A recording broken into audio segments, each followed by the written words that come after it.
Restuti. Saya biasa dipanggil Uni Tuti. Saya punya bisnis kuliner rendang Uni Tuti.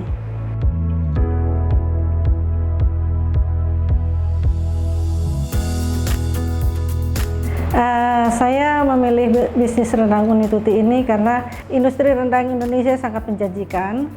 Rendang Indonesia sebelumnya tidak ada di mancanegara. Kami sudah mencoba mensurvei saat itu yang benar-benar produk Indonesia, maksud saya ya. Nah, jadi karena dari hasil survei itu kami memutuskan untuk dari awal untuk mencoba memasuki pasar ekspor. Target kami adalah ekspor ke mancanegara dengan produk Indonesia gitu, product of Indonesia.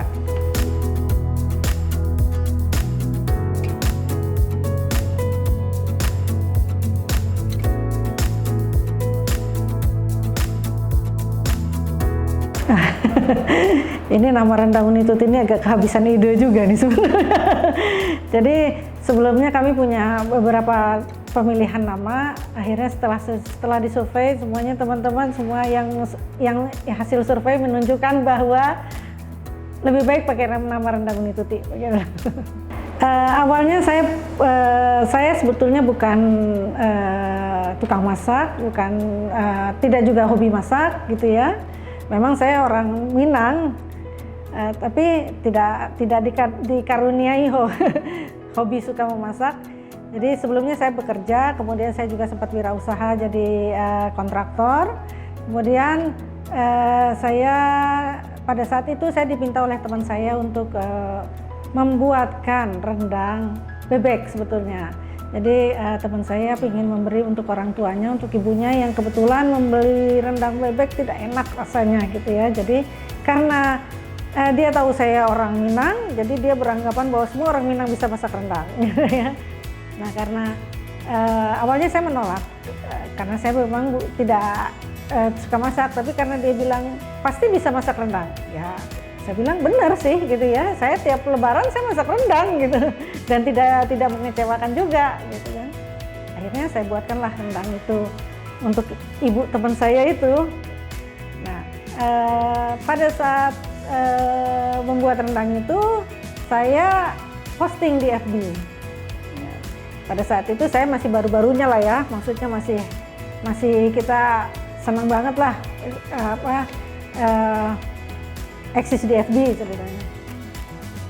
Nah, dari posting yang tidak sengaja itu ternyata muncul permintaan untuk membuatkan rendang gitu ya. Nah, karena permintaan ini datang terus-menerus dan dalam jumlah yang cukup lah ya gitu. Jadi saya pikir bagaimana kalau kita legalkan saja gitu kan ya.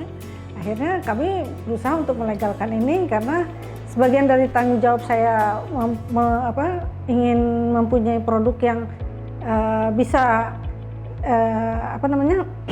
bisa dijual secara umum. Saya juga bertanggung jawab juga atas hasilnya. Jadi saya memilih untuk melegalkannya gitu ya.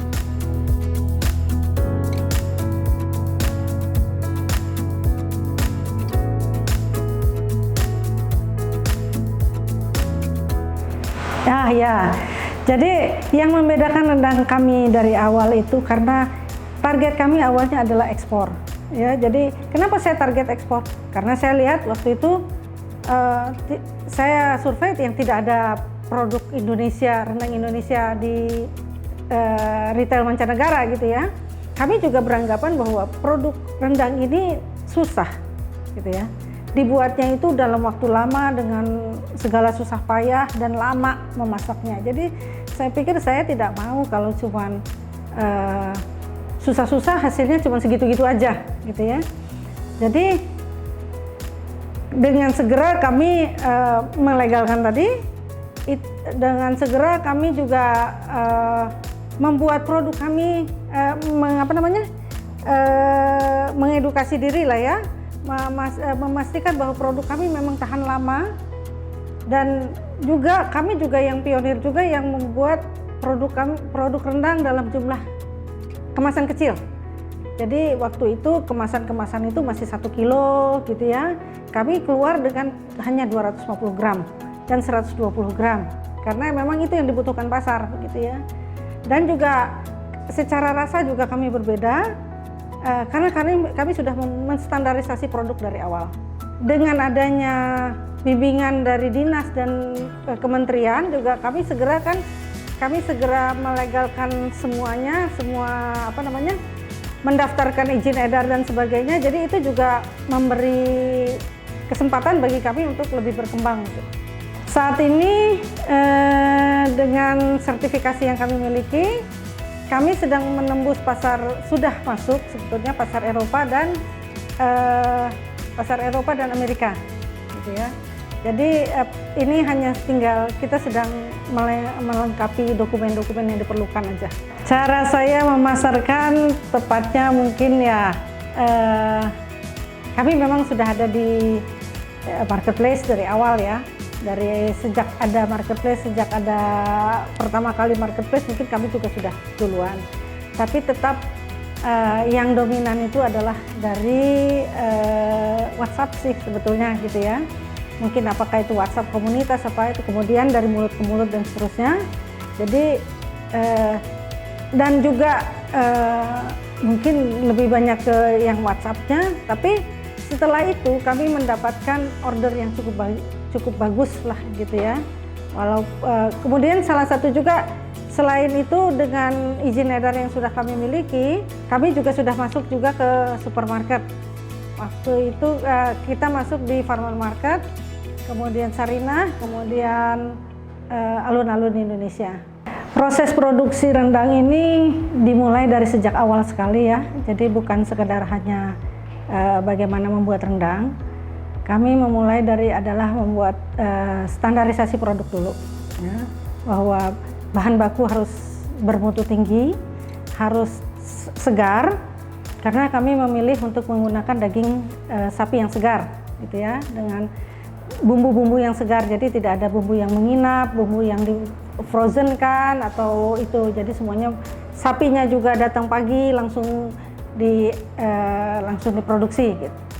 Nah, pada saat produk datang, kami terima, tentu sudah melewati standar kualitas yang kami inginkan. Jadi kami sudah menetapkan standar kualitas yang kami inginkan, harus demikian itu sudah ditetapkan dari awal.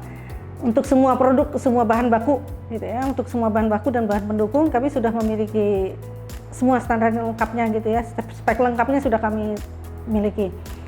Nah, pada saat produk datang, kami cuci. Cucinya tentu dengan air yang bersih dan sebagainya. Untuk dalam produksi rendang Unituti ini juga kami menggunakan seragam lengkap gitu ya. Kita menggunakan tutup rambut, tutup kepala ya, kemudian masker, kemudian sarung tangan, kemudian baju seragam, kemudian apronnya juga, ditambah dengan celana panjang. Biasanya kalau untuk di dapur itu celana panjang.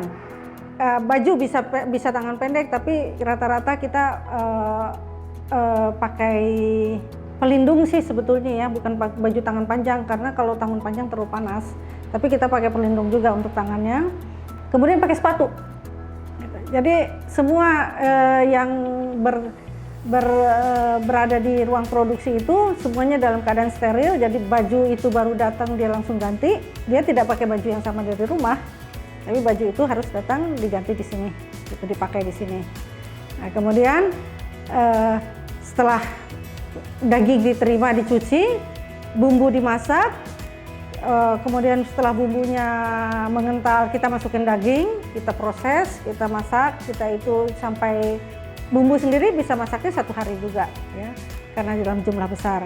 Kemudian dagingnya sendiri sudah habisnya 1 hari juga, rata-rata lebih dari 5 jam.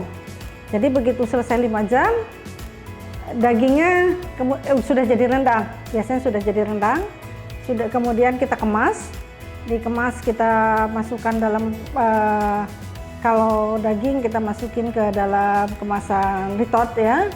Kemudian kita vakum. Habis dari vakum kita bawa, kita sterilisasi lagi. Setelah disterilisasi kita kemas dalam kotak. Sebelumnya kita beri dulu kode produksi dan tanggal kadaluarsanya sudah dicap dulu. Setelah dimasukin dalam kotak, kita masukin dalam gudang untuk siap untuk didistribusikan. Untuk seluruh produk ini, seluruh produk yang dihasilkan oleh unit putih semuanya kita pakai sendara HACCP, HACCP. Untuk rendang daging sekarang sudah MD, tapi yang lain rendang separuh, rendang jengkol, rendang itu semuanya akan kita MD-kan, sudah dalam proses. Jadi nanti tidak ada lagi yang PRT.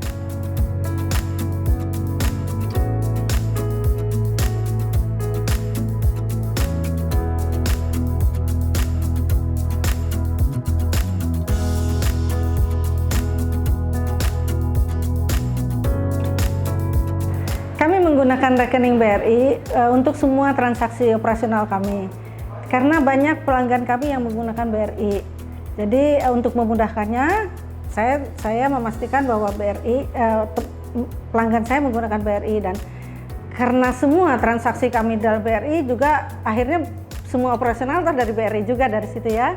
Dan dari awal kami memang sudah memisahkan semua transaksi operasional usaha dengan rumah tangga gitu, jadi tidak tercampur gitu ya. Nah itu kami sangat dibantu oleh kemudahan yang didapat dari BRI, termasuk dari aplikasinya yang mobile itu.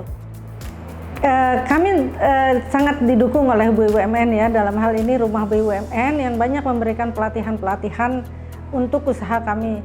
Banyak sekali yang diberikan, selain pelatihan juga kami mengikuti kompetisi juga dari BRI Inkubator, dan kami diberi pelatihan tidak hanya untuk bagaimana berusaha, tapi juga manajemen produksi, manajemen keuangan, manajemen pemasaran, juga digital marketing yang sangat kami butuhkan saat ini. Kami sangat terbantu dengan adanya BRI Inkubator ini, karena BRI Inkubator banyak memberikan training, dan kami sangat bangga bergabung dengan BRI Inkubator. Bangga menjadi 30 terbaik dari ribuan UMKM yang ada di Indonesia. Harapan kami adalah industri kuliner Indonesia semakin diperhatikan, pertama ya, diperhatikan oleh pemerintah, karena kami membutuhkan promosi banyak dari pemerintah agar kuliner Indonesia dikenal di mancanegara. UMKM sendiri tidak mampu gitu ya, jadi kami sangat memerlukan, tapi kami sangat mendukung program pemerintah yang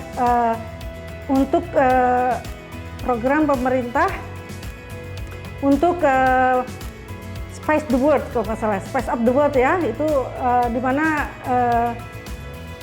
kami yakin bahwa masakan Indonesia itu sebenarnya memang benar-benar enak gitu ya, tapi harus dibantu untuk dipromosikannya gitu ya, dan kami siap untuk membantu pemerintah untuk mensuplai semuanya untuk produk-produk kuliner Indonesia. Harapan kami setelah di training oleh BRI Inkubator ini, kami sangat berharap sekali kami bisa masuk pasar dalam negeri juga, selain masuk retail dalam negeri juga. Selain itu juga kami ingin berkembang untuk diekspor ke mancanegara. Mungkin BRI bisa bantu, saya akan minta bantuan BRI untuk permodalan barangkali ya, mudah-mudahan dimudahkan gitu ya, karena ada beberapa calon buyer sih yang berharap banyak dari kita gitu loh, karena pada saat ini hanya produk rendang Unit Putih lah yang mempunyai sertifikat HACCP di Indonesia.